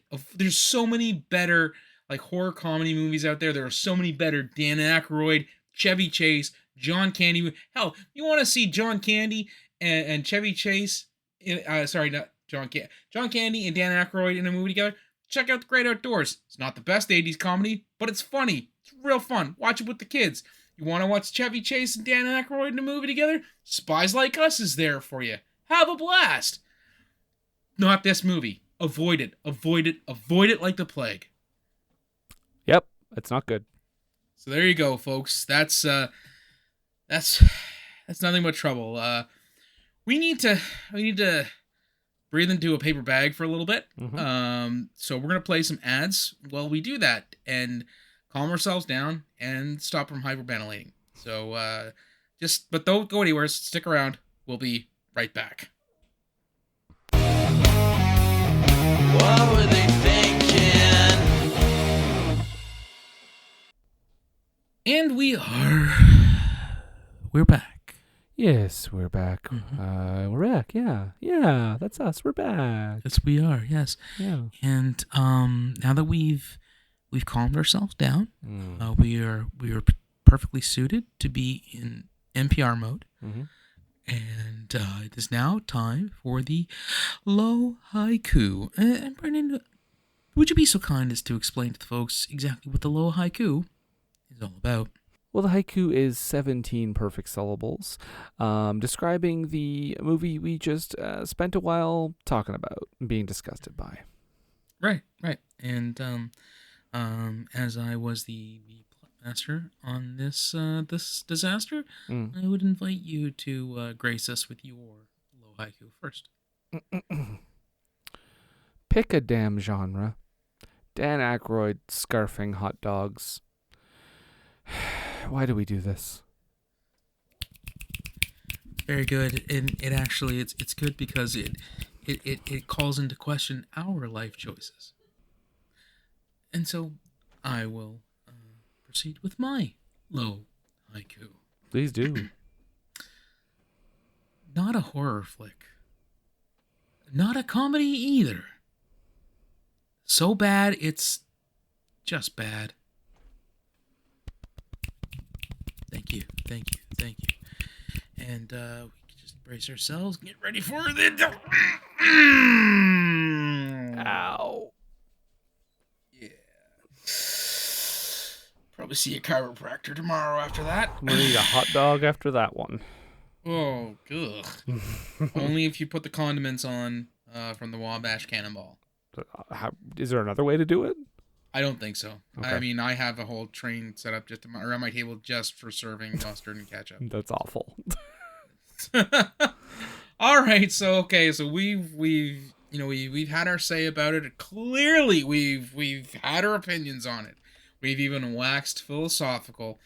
I just like last week. I do feel that you could, just take us at what we're saying, but you know what? We want you guys to be autonomous free thinkers. So in the spirit of that, we have a little saying that we like to say, and you may be familiar with it, you may not be, but in case they're not, Brendan, what is that little saying that we like to say? Well, that little saying goes to something like this. Don't take a word for it.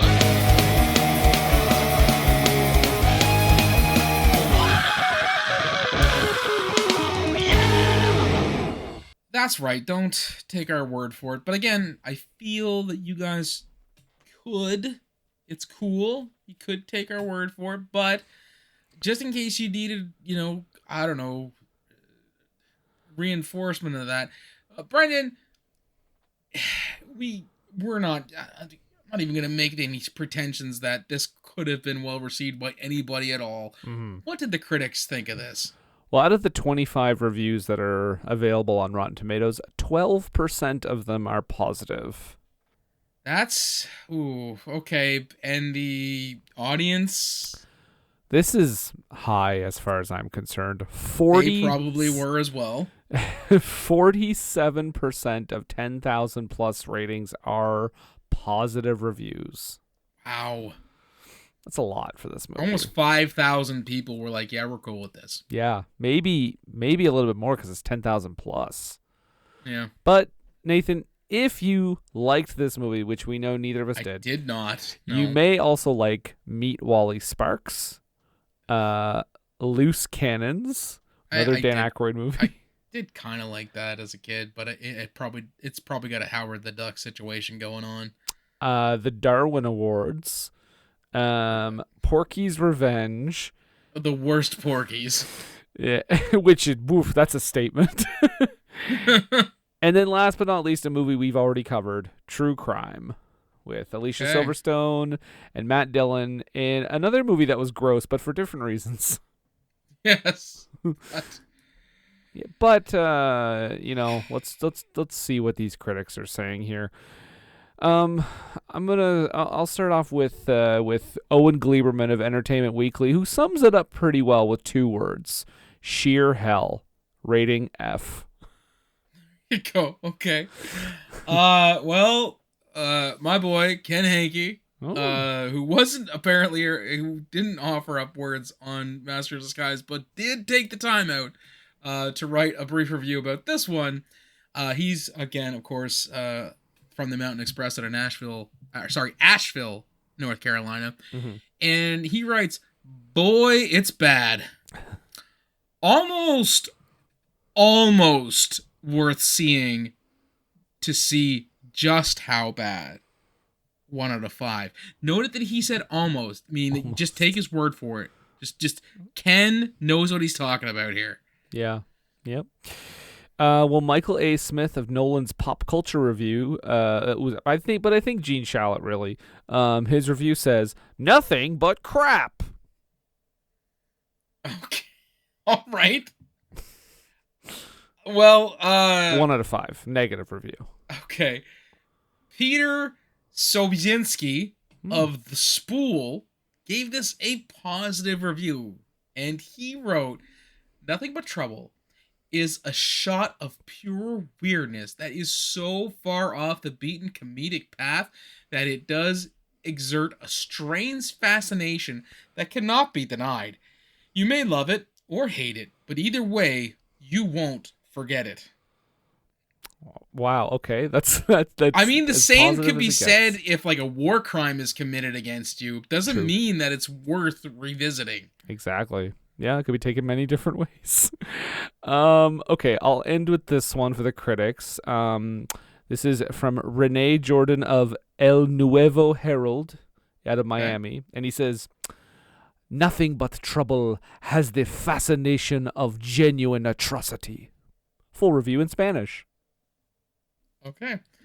Well, my last one is from the Desert News, Salt Lake City, and it's from your country hero, Chris Hicks. And he writes, "There's so much wrong with this movie, it's hard to know where to begin, but its chief flaw is a very simple one. It's not funny." There you go. Yeah. To the point. Pretty succinct. country hero. Speaking of succinct, let's get into these audience reviews. 47% of them apparently like it. And I'm going to start off with one that's anonymous, so it's from Neil Breen. And he says, one of the best and funniest movies I've ever seen, with Chevy Chase being in it, because let's be honest, he's an asshole. 5 stars. Wow. Okay. So my first one comes from Mr. B. And I'm only assuming that is the butler robot from Clone High, Mr. Belvedron or Belvedere. Oh, I thought you were going to say it was Mr. Bean. Nope. And he writes, great reteaming of Chase and Aykroyd, a wild inventive. 4 out of stars. I wasn't sure if that was the impression of the guy from Clone High or you from the first episode. Yeah, you know what? That's fair. That's a fair statement. This review has quite the ending to it. Nicholas G is over the moon about this. 5 stars. It's a masterpiece. The part where Tupac does his surprised face is my favorite. Also, John Candy makes me feel a certain way when he is dressed as a woman. Shrug, smile, emoji thing. Well, you know what, Nicholas? At least you're examining yourself, so good for you. Yeah, just a twist. And it's Nicholas G. I can only assume that's former GCW champ Nick Gage. Sure. I mean, I would love if he posted that and wanted nobody to find it. He's like, his secret is that he's really into John Candy as a woman. Like, you guys don't even know. This movie is gang affiliated. Totally. Yeah. It was actually, I wouldn't be surprised if the Hells Angels funded part of it, because Dan Aykroyd was kind of friends with them. So that doesn't surprise. He's big into biker culture, that's for sure. He's a weird dude. You know what? God bless him for living his best life. My next one comes from Steve M, and I can only assume that's Steve Martin. And he writes, this is a film unlike any other, and it's a masterpiece of weirdness. 5 out of stars. Okay. Okay, this one is anonymous, so again, must be Neil Breen, which is weird considering this review. But it says, made an account to say this movie is amazing. 5 stars. It sounds like something he would do on those several millions of laptops that he has. That's what it is. He ate a terrible salad and then pushed everything to the side. Exactly. Yeah. But you know what? He's kind of all over the place, this Neil Breen guy, because he actually wrote this one here, and it says, I still have nightmares of this horrible movie almost 20 years later. 0.5 out of stars. Okay, well, I guess I'll end with this one. This is another 5-star review. There are a lot of them. This movie actually might secretly be fresh. This might actually be a 98% on Rotten Tomatoes, but this one is a 5-star review from Neil Breen. It says, Neil Breen and Gene Shalit, they co-wrote it together. I came here expecting a comedy, but all I got was ... nothing but trouble. He actually does have 4 dots. That's the best part. Then you know it's Breen then. Breen did the dots. Shalit came up with the punchline. Okay, well, we're again in a situation of dueling Breens. My last one comes from him as well, and it says, Nothing But Trouble is one of those 80s comedies that isn't very funny anymore, but probably wasn't super funny to begin with either. The film features a pretty star-studded cast, including Demi Moore, Dan Aykroyd, who also wrote and directed, Chevy Chase, and features a cameo from Digital Underground, the Humpty Dance guys, featuring a young Tupac Shakur. So where did it all go wrong? Who knows? It's been a couple of years since I bought this at a garage sale and watched it, but I think it's about a couple who gets stuck at a haunted house operated by Dan Aykroyd. It follows more or less every haunted house trope you can imagine, and has a long-running gag about Dan Aykroyd's prosthetic nose looking like a penis. Lulz. ... dot dot dot. Come to think about it, that was probably the best gag in the film. Everything else is just weird and makes you wonder about why your ideas for films aren't getting picked up when stuff like this is coming out. Too long, didn't read. 4 out of 10. Great actors in a crap film. A half decent dick joke that tries to carry the movie, and a cameo from a very young and brightly dressed Tupac. That's all this movie. Or sorry, that's all because he misstruck on the J. This movie has going for it. Unless you're a fan of anything I just mentioned or a masochist, avoid at all costs. 2 out of stars. Wow. All right. He took us on a ride. Neil Breen. I felt I was going to end up in the bone stripper at the end of that. Right. So, yeah, there you go. We've had our say. Critics, the audience, they've had their say. We've waxed poetical, and now it's time to just put this whole SNL disaster 2 weeks in a row in our rear view, and we're going to talk about things that we actually do like. And you know what that means? It's time for the dance craze sensation that sweep of the nation. It's time for the what you watching, bud? Whether it's the best thing in the world or it belongs in the mud, I just want to know what you watching, bud. So, Brendan, what you watching, bud? Oh, me? I just recently watched a movie, one that was nominated for an Oscar a few years ago that I just never got around to. I watched The Florida Project. Not a well, I would say it's not a super upbeat movie, but it's certainly not a depression porn thing either, but it's kind of sad. But it's about a bunch of lower income families living in this hotel just outside of Disney World, actually, which is why it kind of gets that name, The Florida Project, because that was Disney World's working title when they were working on it, constructing it. Willem Dafoe plays a guy who basically runs the hotel. He was nominated for an Oscar that year. He probably should have won. It's probably his best performance, or very, very close to it. He's really, really good. There's some fantastic child actors, which is a tough thing to nail down in a movie. And it's kind of harrowing. You kind of see the movie through the perspective of the kids a lot. And it feels very genuine. It feels like sometimes we're just watching people live, like we're just watching them have conversations, and it doesn't feel like super scripted. And I know I read that there was some like improv and not improv, but I guess improv. I think improv, I think comedy, but there was some improvised dialogue and off the cuff stuff. So it's not super plot driven either. So if you're looking for that, look elsewhere. But it's a great examination of lower income families around that time and how they are treated by government and such. So check it out, The Florida Project. Very good movie. Okay, cool. What about you, bud?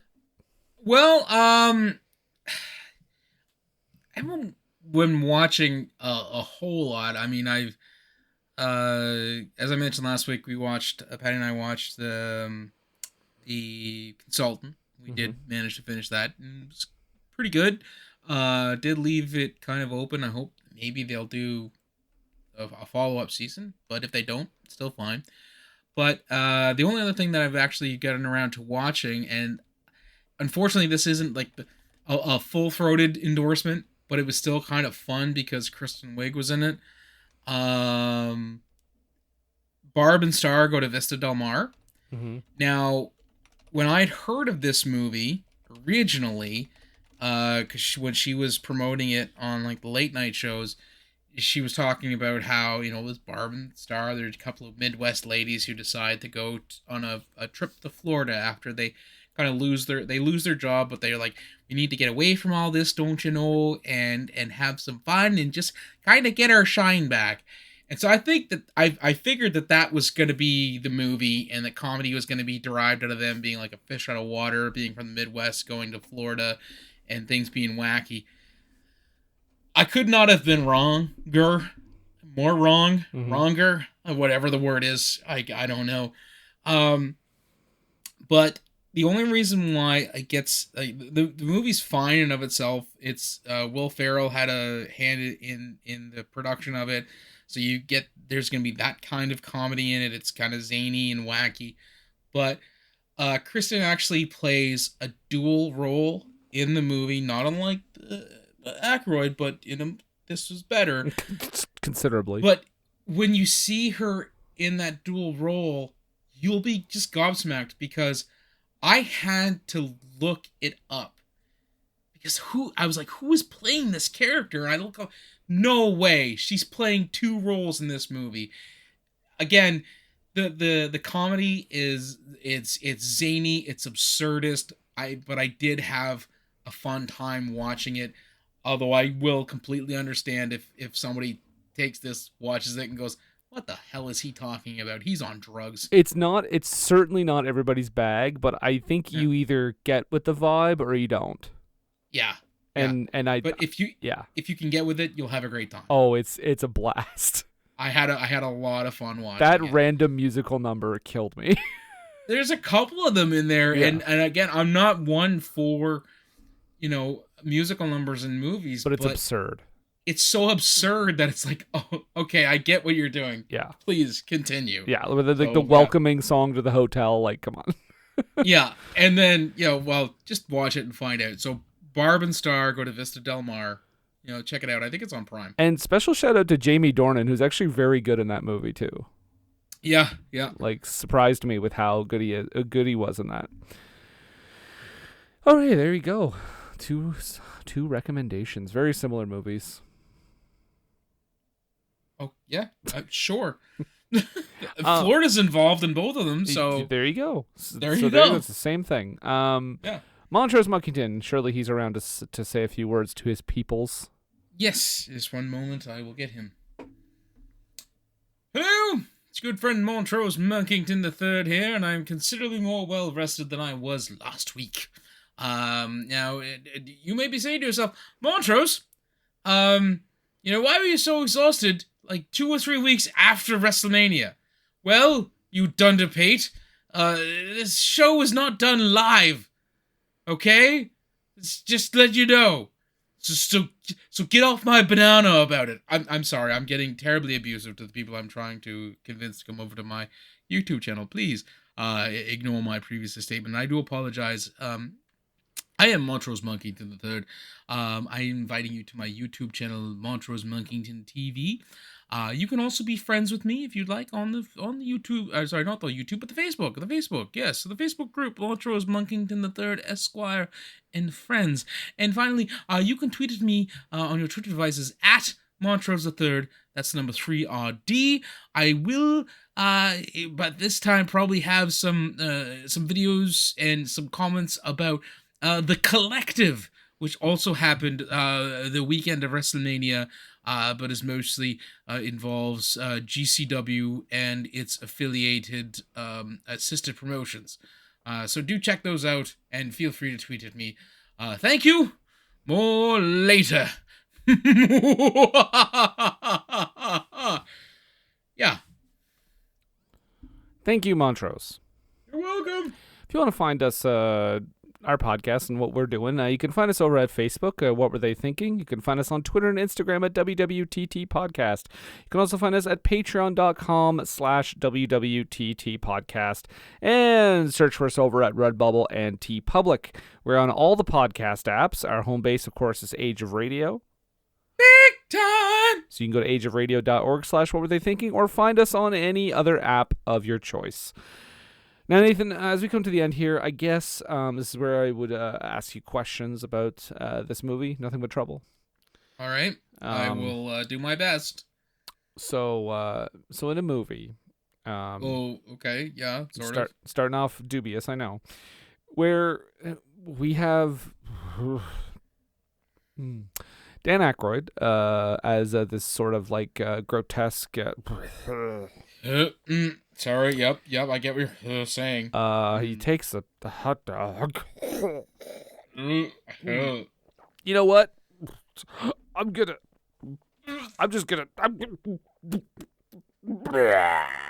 Oh, Brandon, you missed the bucket, man. What were you thinking?